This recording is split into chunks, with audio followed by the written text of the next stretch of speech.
Hola, ¿qué tal? Muchas gracias por estar en esta presentación que hemos titulado Lengua, Herencia y Orgullo, Percepciones Parentales sobre el idioma español como puente identitario en familias transnacionales. Nosotros somos parte de la Universidad de Guanajuato en México y está con nosotros la maestra Alma Laura Montes Hernández y una servidora, Iracema Mora Pablo. El día de hoy les vamos a presentar este estudio que hemos realizado ya por unos años, pero estamos en la etapa en la que queremos investigar más sobre los contextos migratorios y lo que pasa con la lengua de herencia. Y estamos viendo aquí la lengua de herencia, que en este caso estamos hablando del español, con familias transnacionales o que tienen este perfil migratorio que se ubican en Estados Unidos. Vamos a ver entonces cómo dentro de las estrategias parentales y la resistencia simbólica, el español en casa puede darse por parte de una política lingüística familiar en donde los padres deciden que solamente se va a hablar español, donde la lengua mayoritaria en la comunidad es inglés. Esto de alguna manera sirve para reafirmar la identidad en contextos anglófonos, en comunidades en donde la lengua de familia es específicamente el español. Además, también abordamos dentro de este estudio el enfoque decolonial y la crítica a jerarquías lingüísticas.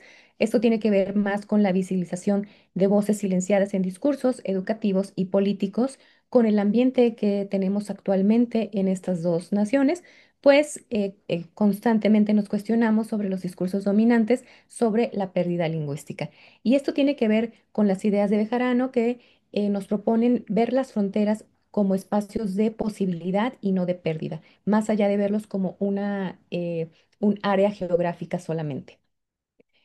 De igual manera, hablamos de las implicaciones sociolingüísticas y culturales, es decir, aquí las familias migrantes se perciben como agentes activos en la transmisión cultural, en donde no nada más es la parte lingüística la que quieren retransmitir a través de sus generaciones, sino también la parte cultural, los valores culturales que provienen, en este caso, de México, y cómo todo esto puede eh, rebatir esa resistencia política o las políticas lingüísticas nacionalistas y excluyentes que se dan donde una lengua mayoritaria tiene mucho más peso sobre una lengua minoritaria. Y también vemos al bilingüismo como empoderamiento y esto específicamente tiene que ver en cómo el bilingüismo se convierte en una estrategia de movilidad social y de agencia crítica. Esto nos lleva a ver a la herencia lingüística, en este caso el español, como una práctica viva y situada en el presente, pero con una visualización hacia el futuro. Dentro del contexto de nuestro estudio, nosotros trabajamos con padres residentes en los Estados Unidos, donde sus hijos, que son menores todavía, participan en el programa de impacto social de la Universidad de Guanajuato, que está enfocado a la enseñanza de español como lengua de herencia. Este programa inició en septiembre del 2023. Se ha estructurado en dos ciclos anuales, de enero a mayo y de septiembre a noviembre, y actualmente se encuentra en un segundo año de implementación. La metodología que hemos utilizado para este estudio es una metodología cualitativa con un enfoque narrativo centrado en las percepciones de padres y madres mexicanos cuyos hijos nacieron en Estados Unidos o bien migraron a ese país a una edad muy temprana, pero que conservan vínculos activos con el país de origen, en este caso México. El análisis que hemos realizado es temático, utilizamos entrevistas semiestructuradas donde exploramos las motivaciones, las aspiraciones y los afectos vinculados específicamente con la transmisión del idioma español y los valores culturales asociados a la mexicanidad. Esto como parte de el programa que hemos mencionado anteriormente de la Universidad de Guanajuato, pero con el apoyo de los padres y lo que ellos están buscando a través de este programa. En sí participaron 8 personas, que fueron 6 madres y 2 padres. Y a continuación, la maestra Alma les va a comentar más sobre los hallazgos. Gracias, Iracema. Bueno, sobre los temas abordados en la entrevista fueron estos 8 apartados y para esta presentación nos vamos a enfocar en el 1, el 5 y el 8. El 1 son las decisiones y motivaciones parentales, que es precisamente comprender las razones para criar a sus hijos en estos entornos bilingües y asignando un valor al español y qué factores influyen para tomar esta decisión. Y el número 5, que son retos y tensiones sociolingüísticas, explorando las dificultades de mantener el español como una lengua activa en el uso del hogar y en la vida de sus hijos. Y cuáles son los problemas prácticos y qué percepciones sociales negativas han enfrentado por esta decisión. Y por último, que es el 8 que abordamos, son los mensajes a otras madres y padres migrantes que pueden estar en la misma situación que ellos. Es recuperar qué aprendizajes han tenido ellos como padres que les pueden transmitir y también las narrativas de agencias materna y mensajes de apoyo a otras familias migrantes. Bueno, entonces comenzando con el primer tema, nos vamos a enfocar precisamente en tres tipos en este caso, que son aquellas familias en que los padres y los hijos migraron a Estados Unidos, es decir, ambos nacieron en otro país, en este caso México, y tienen que emigrar a los Estados Unidos por cualquier razón. Después están las familias cuyos padres migraron a Estados Unidos, naciendo en México, pero sus hijos nacen ya en el país de acogida. Y tenemos también aquellas familias bilingües que ya sea porque los padres nacen en México o bien porque los padres dominan el inglés y sus hijos también están siendo criados en ese ambiente, pero promueven el uso del español en el entorno familiar. En este caso, los datos que nos muestran al momento de hacer las entrevistas son, por ejemplo, que los padres que migraron a Estados Unidos y los hijos también, ellos mencionan que a pesar de que los hijos hayan sido insertados en el sistema educativo en los Estados Unidos, está muy interesada en mantener el español dentro como lengua materna o como lengua de herencia. Eso es lo que nos menciona la participante uno. Para aquellas familias cuyos padres migraron y sus hijos nacieron en Estados Unidos, por ejemplo, la participante 2 menciona que el español que hablan es 100%, puesto que ella, la madre, no habla inglés. Entonces es como esta regla, no hablo inglés, pero ustedes van a hablar español en casa. Para otra de las participantes lo ve como esa experiencia que lo ve como agradable de que hablen dos idiomas. Aquí ya menciona tanto el español como el inglés. En el caso de las familias que son bilingües, tanto los padres como los hijos, lo hacen porque ellos, los padres y por ende también los hijos, tienen familias en México y saben que esas familias no hablan inglés y quieren poder comunicarse con la familia, ya sea porque viajen o porque se comuniquen por algún medio electrónico.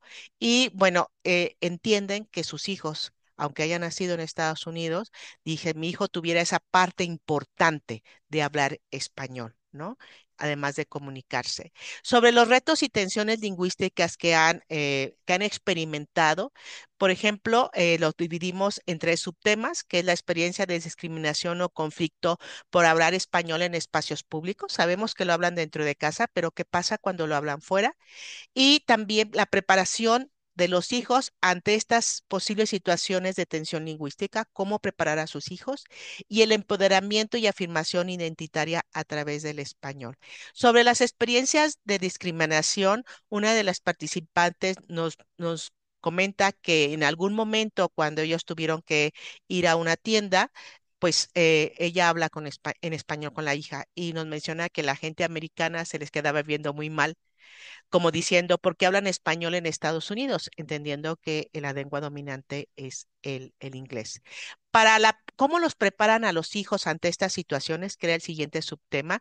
Bueno, lo que vimos aquí es que tanto la participante uno y 7, por ejemplo, el participante uno le dice es que no te pueden decir que te digan algo de tu lengua o de tu cultura. Ellos lo ven como algo similar y simplemente no entrar en conflicto con quien digamos, encara o les dice algo, simplemente deben tomar distancia y la madre dice que prepara a sus hijos en el sentido de decir, bueno, si esa reacción es porque ellos son ignorantes al saber que alguien más puede hablar en otro idioma que no sea el inglés.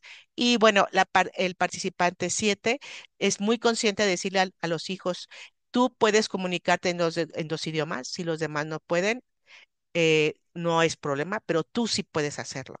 En el empoderamiento y afirmación identitaria, les mencionan que todos son iguales y no por el hecho de hablar un idioma, no, de hablar otro idioma no lo son. Tanto la participante 3 y 6 y varios de los participantes mencionan que son iguales y no les enseñamos a tener miedo de hablar el idioma que ellos quieran, porque saben que comparten estos dos idiomas, ¿no? En el caso de la participante 8, nos hizo de nuestro conocimiento lo que su hija experimentó en la escuela cuando una niña llega, una niña migrante, no habla inglés y ella es el puente de comunicación entre la niña que no habla inglés y la maestra que no hablaba español. Entonces eso le dio a la niña saber para qué puede usar el español, ¿no?